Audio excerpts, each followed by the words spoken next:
कितना बड़ा भाग्य है। ना तो मैंने कभी सत्संग किया, ना ही मेरी कभी रहनी सुधरी, ना ही मैंने कोई ऐसा सुमिरन किया था कि जिस वजह से मुझे गुरु भी मिल गया और नाम भी मिल गया। लेकिन हुआ क्या, जैसे धोबी के हाथ हीरा चढ़ जाए ना, वो उसका मूल्य नहीं जानता, वो उसे गधे के गले में बांध देता है। उसे कोई पता नहीं होता कि वो क्या है। अब ये पता कैसे चलेगा, कैसे पता चलेगा कि ये हीरा है और कितना अनमोल है? ये जा जाकर पता चलेगा सत्संग। जब तक सत्संग में नहीं जाओगे ना, तब तक इसका कोई महत्व नहीं।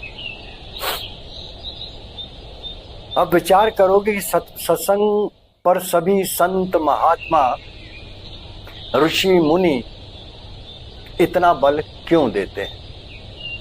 क्यों बार बार सभी धर्मशास्त्र सत्संग में रहने की बात करते हैं? कभी विचार किया इस बात पे? हमारे लिए सत्संग, कथा, भागवत क्या है? या तो किसी को प्रसन्न करने के लिए चले जाते हैं या रिश्ता निभाने के लिए चले जाते हैं। कभी उसका तात्पर्य नहीं समझ पाए कि बार बार क्यों ये कहा जाता है सत्संग में रहो। क्यों बल देते हैं? क्योंकि मेरे मन का स्वभाव है कि मैं जिसकी संगत करता हूं मैं उसी का स्वरूप धारण कर लेता हूं। थोड़ा विचार करना कि आप, मैं या सारा संसार, ये सब माया रूपी असत्य में बंधा हुआ है और उसी के ही प्रभाव में। विचार करके देखो कि अभी तक जो भी, आज तक, मैं कल तक की बात नहीं कर रहा हूं, आज अभी तक, इस समय तक भी हम माया के प्रभाव में ही हैं। क्यों? मन माया की संगत में है और हमारा सारा जीवन इस असत्य को संभालने में, बनाने में, बचाने में व्यतीत हो जाता है। बड़ी आश्चर्य की बात है कि हम सब जानते हैं कि ये असत्य है। कोई यहाँ जो ये नहीं जानता कि ये सत्य नहीं है? सब जानते हैं कि ये असत्य है। फिर भी जानने के बावजूद भी माया का कितना प्रभाव है कि हमें बार बार यही विश्वास दिलाती है कि यही सत्य है।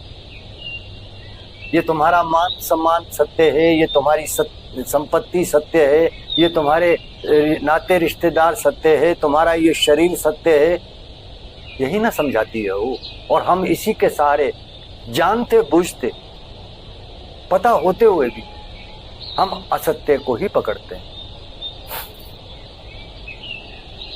देखो, जैसे कोई परछाई होती है ना हमारी, परछाई सत्य नहीं, लेकिन अगर हम परछाई का पीछा करते रहें और उसे पकड़ने का प्रयास करते रहें, तो ऐसे व्यक्ति को आप क्या बोलोगे? आप बोलोगे मूर्ख है ये।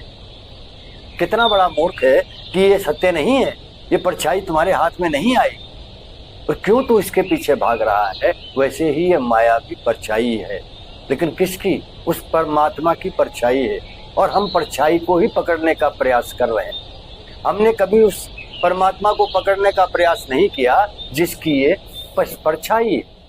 हम परछाई को ही सत्य मानकर बैठे हैं।